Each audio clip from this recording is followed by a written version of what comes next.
everyone. Please be seated.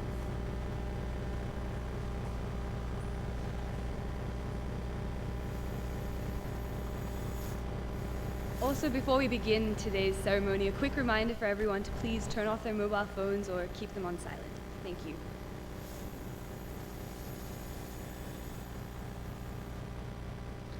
All right, so hello everyone and good morning. Welcome to the opening ceremony for Colombo Operated Model United Nations 2015. I'm Imad. I'm Shanali.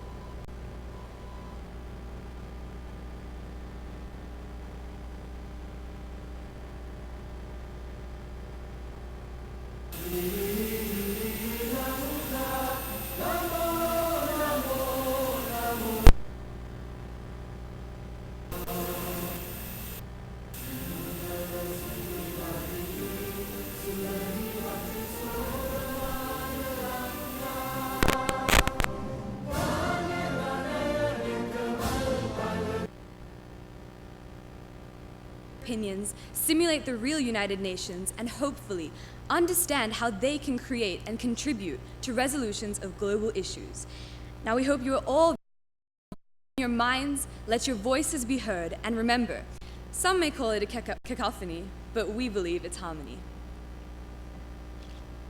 We will now begin with the national anthem, followed by the ceremonial lighting of the oil lamp. Please stand for the national anthem. Sri Lanka, Namo, Namo, Namo, Namo Mata.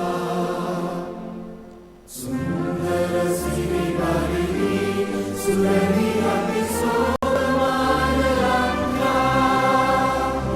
Vanya Lanaya Linka Malpalatu, Virijaya Bhumi Ramya. Apahata Sapasiri Setasa Jivana Mata Iligano Mene Apavakti Puja Namo Namo Mata Apa Sri Lanka Namo Namo Namo Namo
Thank you. Please be seated.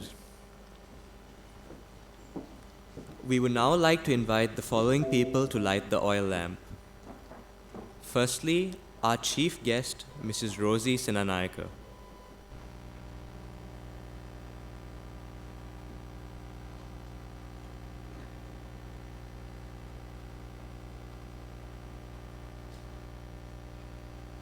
Please stand for the lighting of the oil lamp.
it's safe to say that we the prestige of this year's conference. Right, now we would like to invite Mr. Phil Joslin, the head of the Overseas School of Colombo, the founder and the host of the Colombo-operated Model United Nations, to the podium to initiate this year's session.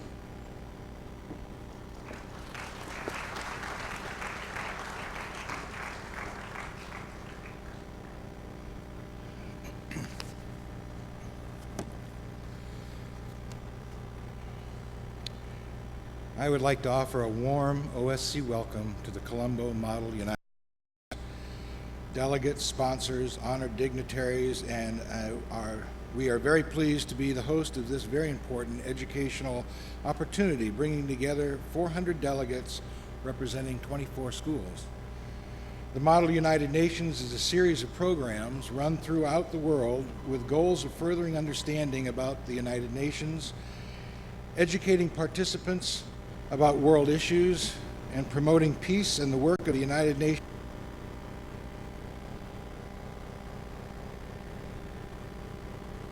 Participation in the Model United Nations conferences, including such skills as teamwork, expository and persuasive writing, debating, negotiation, critical thinking, and problem solving. A value of learning about a topic, analyzing different approaches to it, addressing it, recognizing perspectives regarding that topic might not mirror your own, and then you have to debate those. Working with groups of people you don't know and coming to a consensus, all very valuable opportunities. More than 160 Model United Nations conferences are held globally, involving approximately 100,000 students each year. The Model UN started as a Model League of Nations Assembly. However, in 1947, the Model League of Nations Assembly made the same transition as the League of Nations had made in 1945 and became Model United Nations Assembly. The Model UN program runner has traditionally been a student-driven organization. The purpose of the Model UN is to provide an interactive educational experience that teaches in an interesting and enjoyable way about the United Nations. It affords participants understanding in how the process of international debate and negotiation called diplomacy functions. The simulation of diplomatic process are especially important in this post-Cold War period when the world is quite quickly becoming more interdependent. In this interdependent world, Model UN makes for informed global citizens who not only understand the decisions their nations make, but also how those changes affect politics nationally, regionally, and globally. Through this hands-on approach, more than 100,000 students who participate in Model United Nations throughout the year gain a global perspective on world problems, leadership, speaking, writing, and teamwork skills they can apply to their future lives. This active involvement and learning allows students to witness the consequences of their decisions and their actions. Beyond the verbal and writing skills students gain, Model UN can contribute to the mental development of students. They can expand both cognitive ability and subject matter tolerance. In practical terms, self-confidence of students in having participated in a large group and awareness of political issues will increase. Model United Nations offers opportunities for anyone who wants to learn about the process of international diplomacy. Each country represented in the conference needs a diverse delegation to be successful. To succeed, the delegation will have to have followers as well as leaders, researchers to determine a national policy, writers to convey the country's position, and speakers to present and support that position to the body. The teamwork needed to prepare a good delegation is excellent experience for students who are expected to function as team members when they enter the workforce. Model UN is not a program just for international affairs or political science students. The broad nature of skills learned cut across nearly all majors and is valuable for any student who has an interest in the functions of international negotiations and policymaking. Former Secretary General Dag Hammarskjöld stated, "Everything will be all right when people stop thinking of the United Nations as a weird Picasso abstraction and see it as a drawing they made themselves." So please, recognizing the skills, talents, interests, and hard work and dedication to a greater good that all our COMUN delegates and sponsors have given to this important undertaking. I am looking forward to a wonderful session. Thank you very much.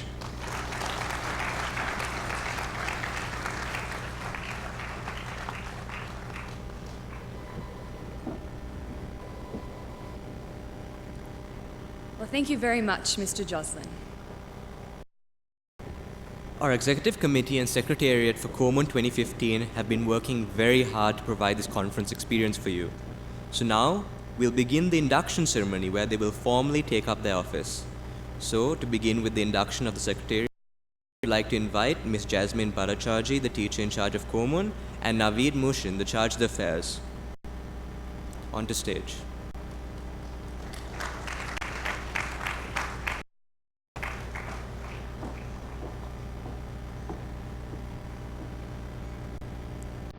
So, firstly, the Secretary General of COMUN 2015, Hasit Balaparbendi.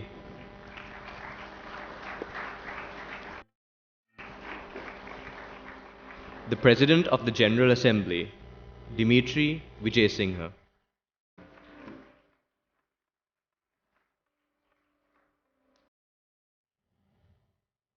The Head of Administration, Udara Jayawardena.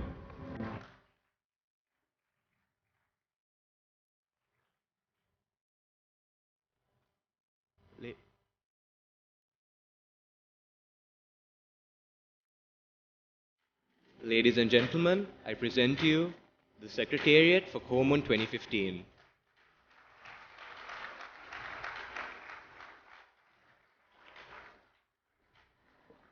Now, we will commence the induction of the Executive Committee.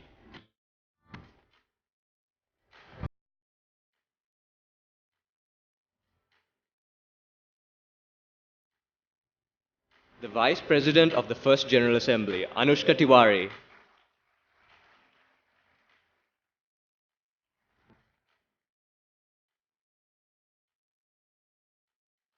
Chair of the First General Assembly, Pramukh Korithuwakku.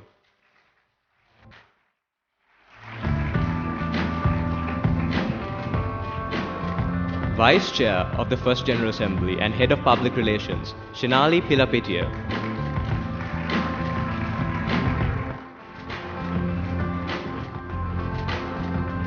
Vice President of the Second General Assembly, Hasitha Jayatilaka.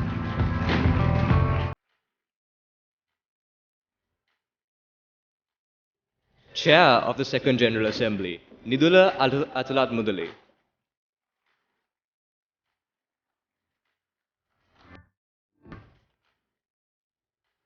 Vice Chair of the Second General Assembly and Head of Finance, Jitmi Patirana.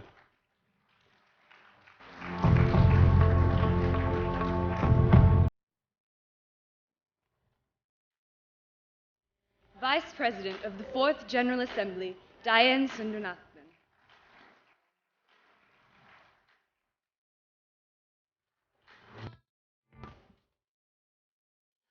Vice President of the Fourth General Assembly, Emily Hayward.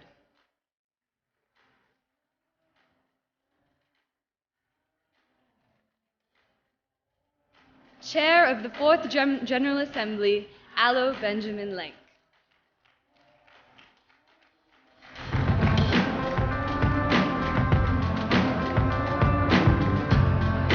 President of the International Court of Justice, Imad Bahauddin.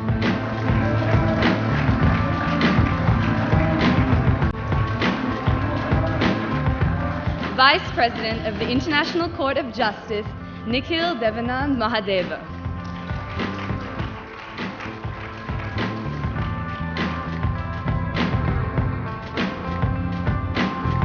President of the United Nations Human Rights Council, Sachin Vijay-Singha.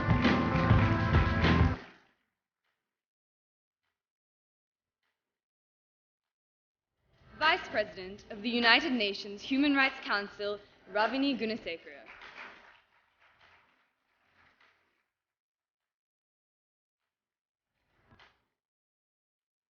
President of the Security Council, Dilina Panduwavala.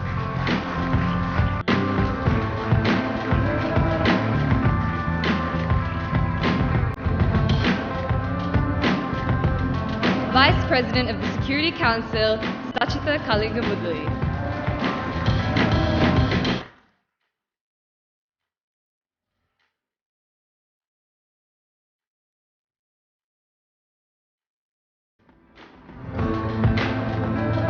Deputy Head of Administration, Jamila Akbar Ali.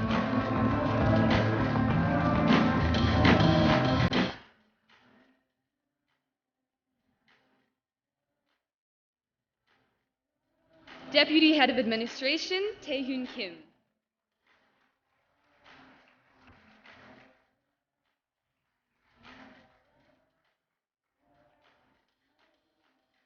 Head of Logistics, Melantha Jans.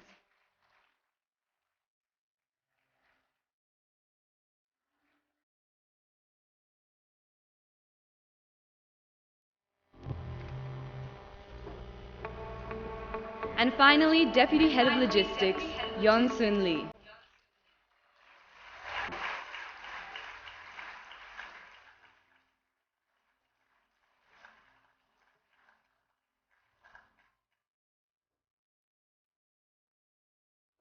Last but not least, Pankaja Withanachi, our Head of IT.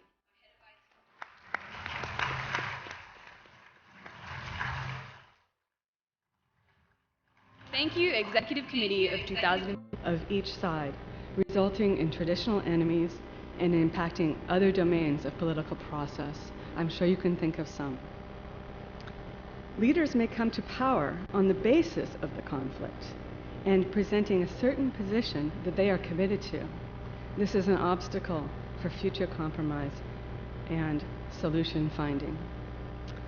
Only when the two sides realize that the costs of remaining in stalemate are greater than the loss of compromise can a solution be found. This can be the turning point in conflict resolution, sometimes termed ripeness. So what can an individual or group do to move forward in resolving deadlock? First of all, it's the need to recognize that the other party has a valid point. The IB mission statement includes the phrase, "Other people with their differences can also be right." This should form the foundation for moving forward in conflict resolution. Secondly, it's important to realize that individual and collective pride is at stake. Compromise should include for saving face and maintaining dignity in compromise. The real action around solution building comes in narrowing the gap between the two sides and seeking the win-win solution. As you embark on your negotiations over the next 3 days, I invite you to implement these principles in your committees. I wish each and every delegate a wonderful conference.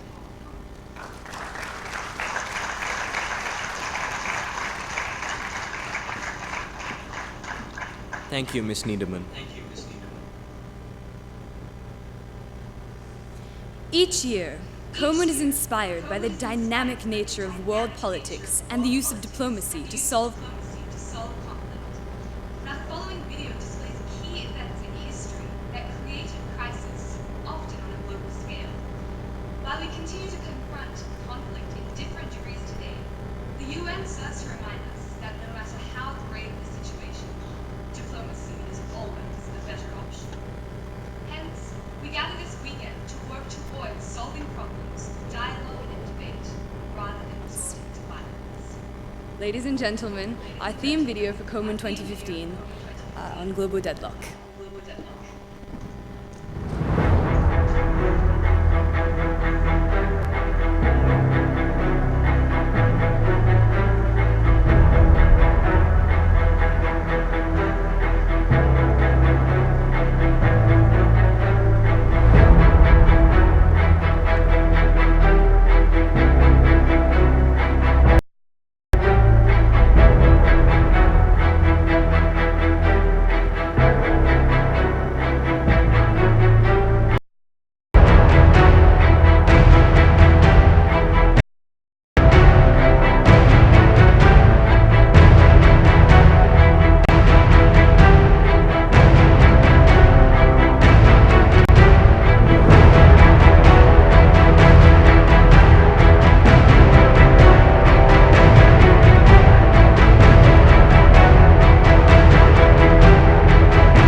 Now, a woman of many talents and countless accomplishments, she is currently working as the State Minister for Child Development.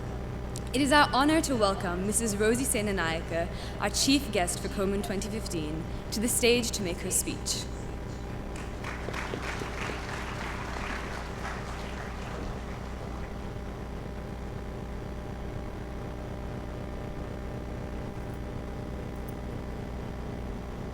Good morning, Secretary General, members of COMUN.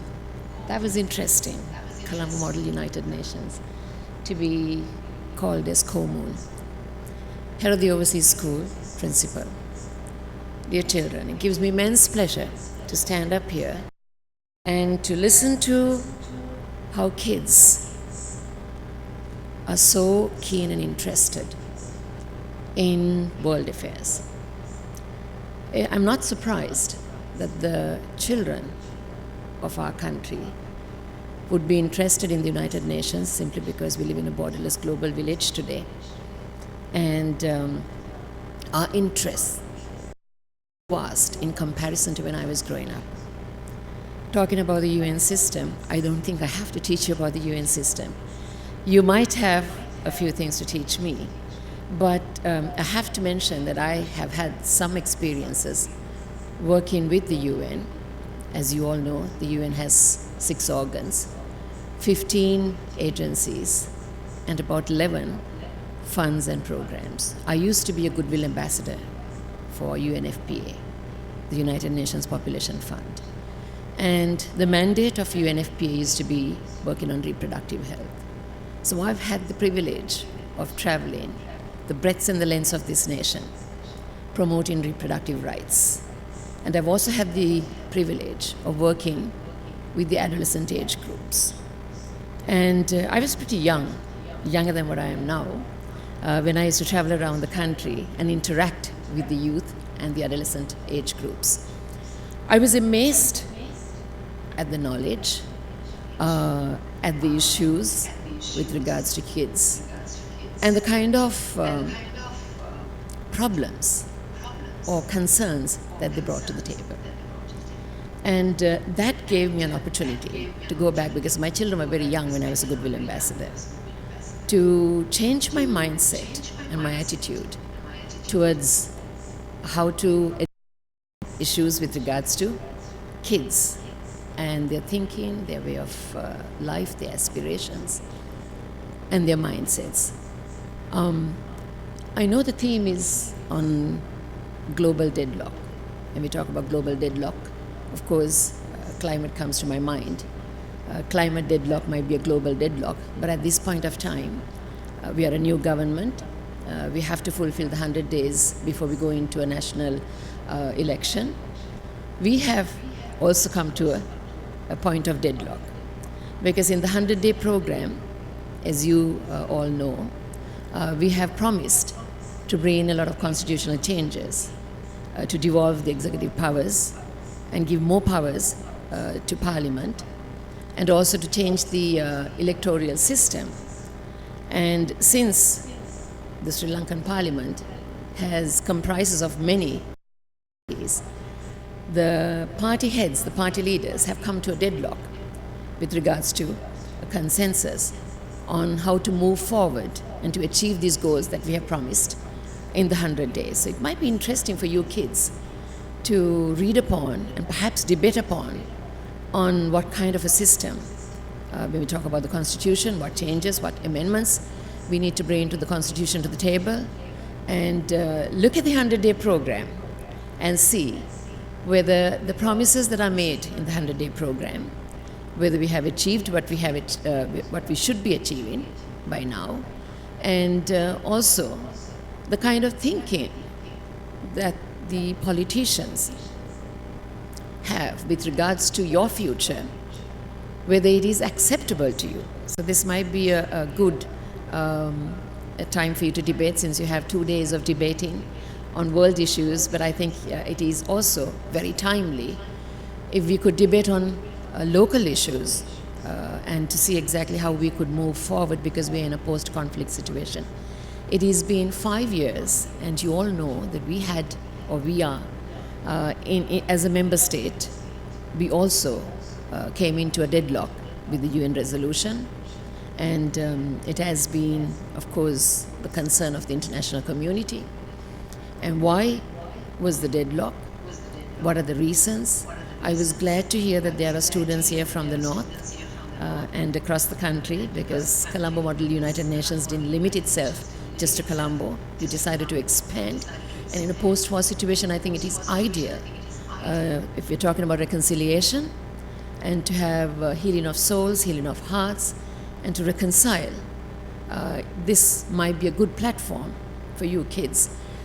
I would also like to know exactly the results and the debates and the outcome of the debates as the Minister of Child Affairs, to know exactly where your minds are, exactly what you would aspire to be, and how you would like to move forward.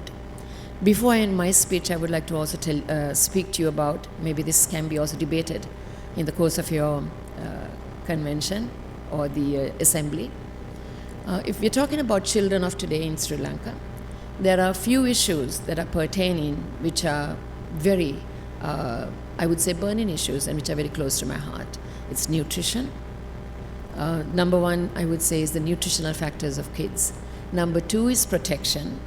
You'll be alarmed and amazed to hear that the reported cases against crime conducted against kids in the last 4 years has been 32,259, whether it's grave or minor incidents. It could be just a minor thing, or perhaps the fact that children are raped or children are abused. This is a common occurrence. And Al Jazeera did a study on violence against children in Sri Lanka, violence against women and children in Sri Lanka. And the discovery was, the findings were, that from 2012 to 2014, the crimes have accelerated by 20%. And also the reason being was stated as the state had failed to criminalize the criminals. So this is a very sad state of affairs. If crime is increasing rapidly simply because the state didn't act accordingly or failed to criminalize the criminals, I went back and I questioned since I was a member of parliament, I questioned the Minister of Justice, and I asked him to state the number of cases reported against women and children, and also state the number of perpetrators who are convicted and who are serving a sentence. To my amazement, I'm appalled. I was shocked. 39,604 cases against women, 32,259 cases against children since 2009, at the end of 2009 to 2014, but convicted numbers are 713. So I could buy the study that Al Jazeera had done, saying that the state had failed to criminalize the criminals. So these are issues we could debate on. These are issues Colombo Model United Nations, of course, if you're looking at member states adhering to the conventions, perhaps the treaties that they have ratified. When we talk about the Convention on the Rights of Child, I think this was brought about 25 years ago, and this was the most rapidly and adopted treaty around the world. But do we adhere to the Convention of the Rights of a child? So these are debates that you could have, and perhaps tell the politicians, and this is the way forward, and this is what we would like done. So talking about nutrition, protection, and the most important thing is education. Even though we talk about education, we brag about Sri Lanka being number one in the region, in the South Asian region, as far as free education and free health is concerned, because we have a very good primary healthcare system. And gender indicators, especially, when we talk about gender indicators, we are top of the pops. We are number one with regards to education and health. But we do have our gray areas. We do have our drawbacks, the gaps, which we don't talk about. So these are maybe things that you need to really look and debate on. Maybe these are subjects in the future for you to look at and debate on. Because when we talk about free education, the state provides education from the year 5 and from grade 1. But the most important and the crucial period of a child is the early childhood development. So early childhood education, early childhood development should be of paramount importance to a state. So I would encourage you kids who are here from around the country, first of all, to have a good rapport with each other, learn about each other's way of life, each other's aspirations. Since we are a multicultural, multi-religious society, we have different cultural values, different religious values, social values. So it is good to integrate and learn, and also learn about the major issues that are pertaining with regards to kids, and how do we move forward and be a global challenger in a borderless global village. I wish you all the very best, and I wish you good luck in the next couple of days. Thank you very much for inviting me.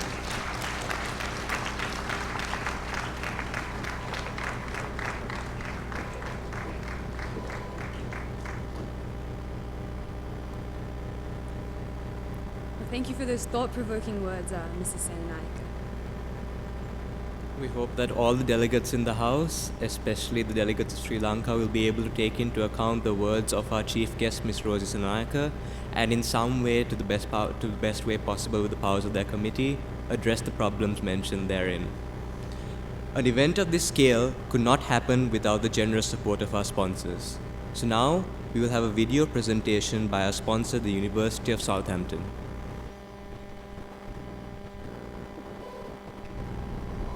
Imagine a place where ancient civilizations can be revisited, where alien life is discovered on the ocean floor, and bubbles are pushing back science. Imagine a place where the human immune system leads the fight against cancer, and copper wages war on hospital superbugs, where vibration is the key to quieter jet engines. Deaf people are helped to enjoy music again, and video gaming helps stroke patients to recover. Imagine a place where creating a smarter, faster internet is helping to determine where a planet of 7 billion people needs to go next. You don't have to imagine that place, because it already exists. The University of Southampton, making connections, changing the world.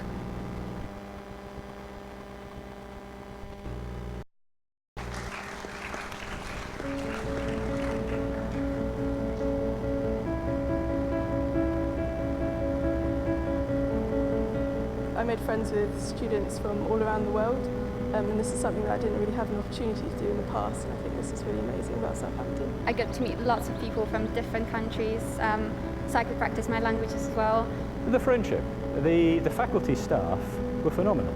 The best things I've done in Southampton, I don't really know where to start. In a sunny weather like this, you can have a picnic, etc., and enjoy yourself. One of the great things that Southampton taught me was it gave me the confidence to believe I could do anything. I really love my degree, but some of the extracurricular things that Southampton offer are really great. I had an amazing time on the Committee at Union Films and at the Marx Society. The rowing club, that was a big influence on my time here. I joined the University Air Squadron, learned to fly. Some labour clubs. I was the chairman of the debating society. Joined the Sub-Aqua Club, learned how to dive.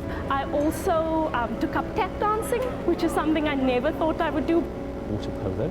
I was part of the Enactors team, so in my second year I got to run my own business. Mountaineering club. And then there's all the social things that you get involved with. My advice to someone that's about to start here would be throw yourself in head first. Just try everything. Find a student society where you feel good, where you can also develop more than just your studies. Don't be afraid to try new things, because you'll meet really interesting people along the way. Stay, enjoy the weekend, enjoy life around Southampton, because there's a phenomenal amount to do out there. Immerse yourself in that, ask questions, annoy lecturers with questions, and really get to be passionate about your subject. Don't take it easy in your first year. Make sure you're prepared. Don't be afraid to ask your lecturers for help. My ambition would be to be a television producer, to work on history documentaries, to use the research skills that I've learned here. My ambition is to become a leading consultant in terms of engineering and maritime field. How long have you got? My ambition is to become a lecturer. My ambition is to become a historian, a professional historian. My ambition is to become a leader. My ambition is to become an English teacher, secondary school level, and I really want to be as enthusiastic and passionate about English as my lecturers have been here. Work hard enough so you get your degree, but please enjoy all the facilities you have around you.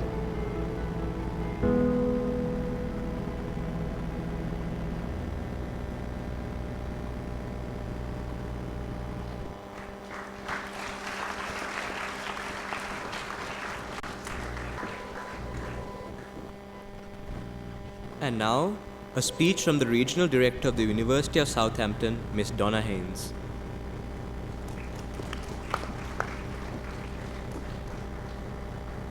Good morning, everybody.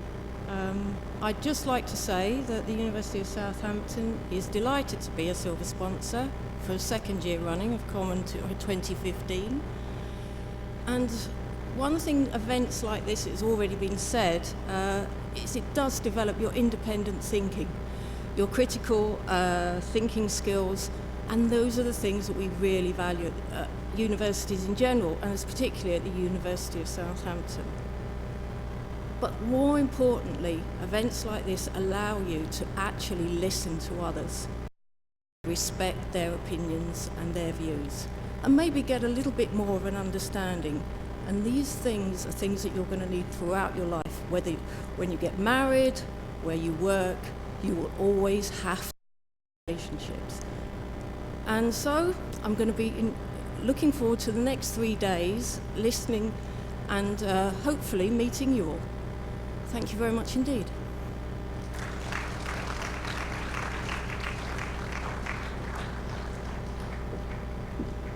Thank you, Ms. Donna Haynes.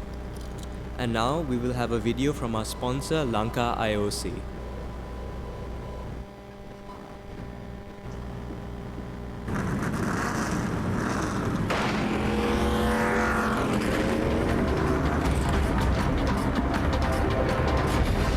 Servo, 100% performance every time, from Lanka IOC.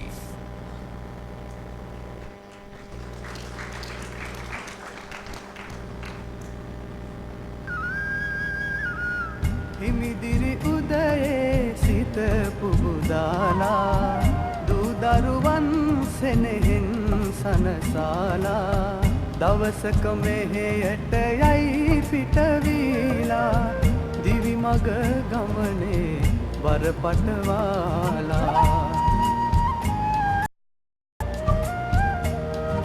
ජීවිත ගමනේ ජීවය වීලා සෙනෙහස සැනසුම මදහස පාලා දිවි මග ගමනේ සහකරු වීලා සෑම විට තනි ඔබ සිටිලීලා Servo Lubricants ඔබේ දිවි ගමනේ සහකරු IOC වෙතින්.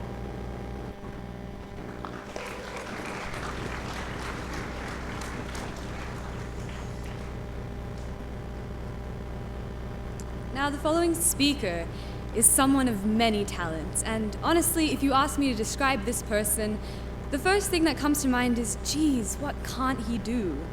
Now, whether it be academic excellence, sport, or his ability to bust out classical tunes on his trademark trombone, ladies and gentlemen, it is our pleasure to invite Hasith Balapatabendi, the Secretary General of COMUN 2015, to the stage.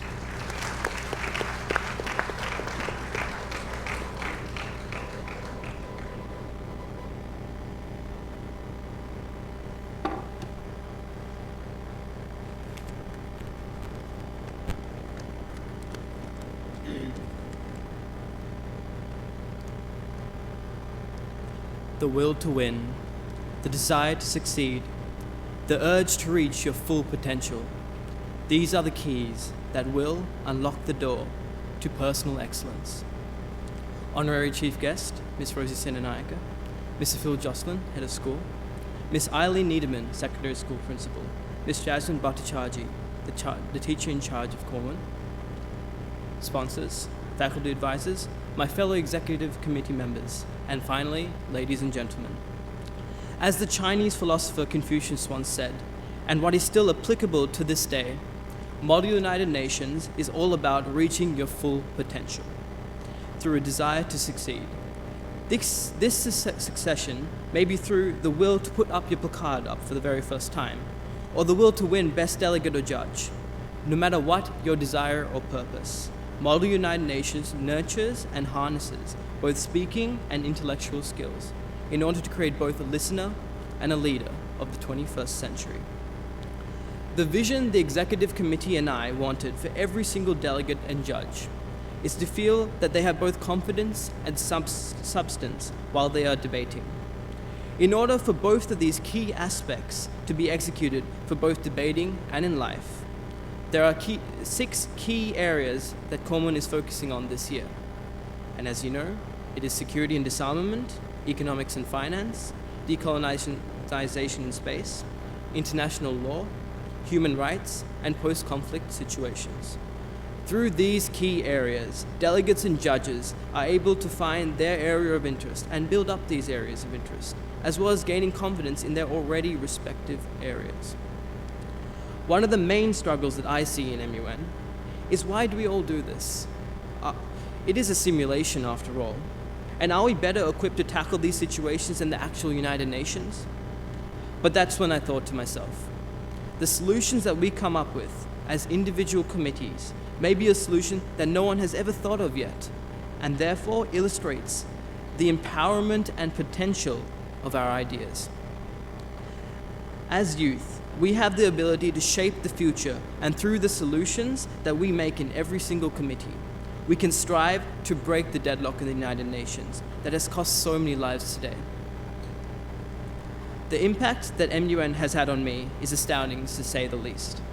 I still remember my very first MUN experience as a delegate in GA1 in COMUN, and how incredibly difficult it was to even adhere to put up my placard. But after the initial icebreaker was complete, I never wanted to put my placard down again. For me, if every single delegate and judge can do that, then I believe this conference is a definite success. The one piece of advice I would like to give is to put up your placard. Don't think about what anyone else thinks and what anyone else might think about, because giving your opinion is the most valuable contribution you can give to not just COMUN, but to society as well. Finally, this brings me to the theme, global deadlock. The current deadlock of today was derived from the deadlock in the League of Nations, the predecessor of the United Nations. A former president of the United States, Woodrow Wilson, expressed his idealistic 14 points at the Paris Peace Conference in 1919, where the most glorified term at the Paris Peace Conference was collective security. Collective security is the act of a group of nations agreeing not to attack on each other, as well as defend each other against an attack from a common threat. The inability for this to happen because of the imperialistic stances of nations such as Italy, Japan, and Germany led to a demise of collective security and the League of Nations with the outbreak of World War II. However, from its ashes was born the United Nations, where the same idealistic traits of collective security is still adhered to this day. But like the League of Nations, in the current context we see that the Security Council is conflicted in what to do with Syria, what to do with Ukraine, and what to do with so many other crises that are affecting millions of lives. Sadly, this deadlock may always be there, but my aspiration is that we can collectively find a solution to this, and through the foreign policies of respective nations, one can please both the aims of the state and the aims of the United Nations. In other words, the ultimate form of utilitarianism, to which we shall embrace the traits of Woodrow Wilson in order to become a collectively secure world. Thank you.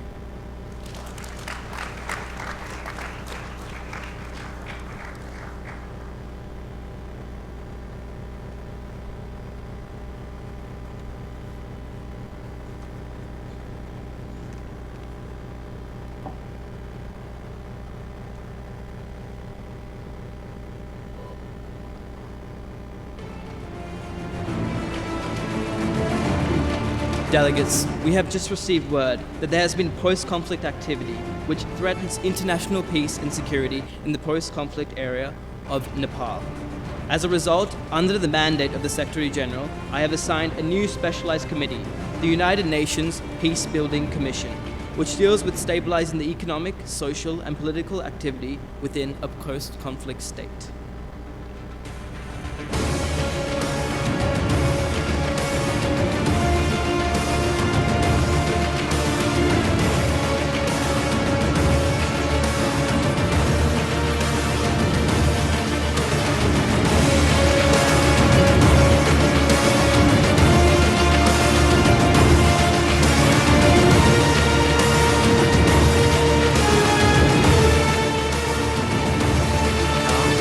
Minesh Fernando, President of the United Nations Peace Building Commission.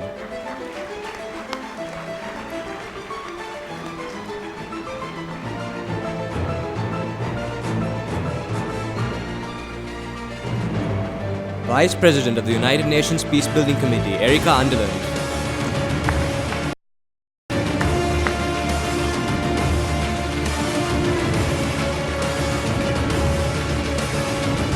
Chair of the United Nations Peace Tusita Ranatunga.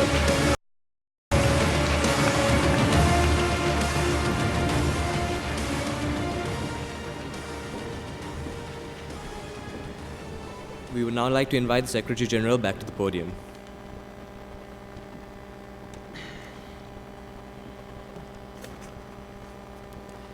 As the Secretary General of the 21st session of Colombo Model United Nations 2015, I now declare this session open.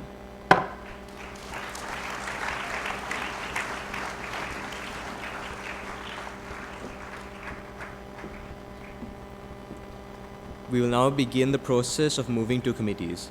Delegate, please remain seated until our chief guests leave the auditorium.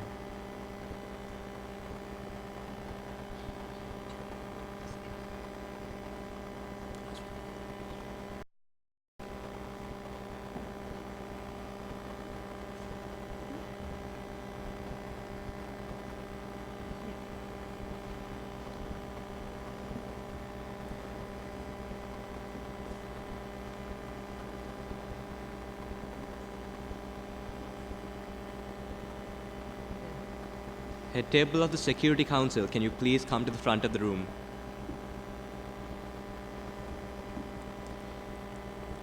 And Security Council delegates, please join your committee.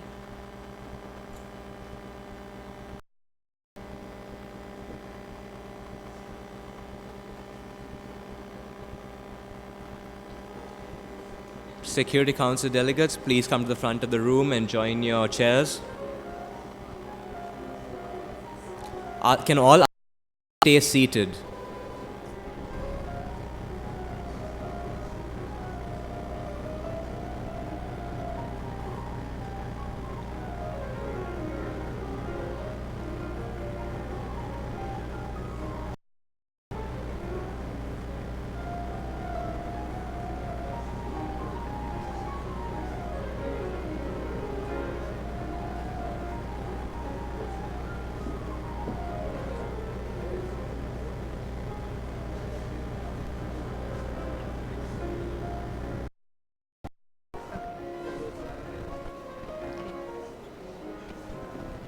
Just another word, all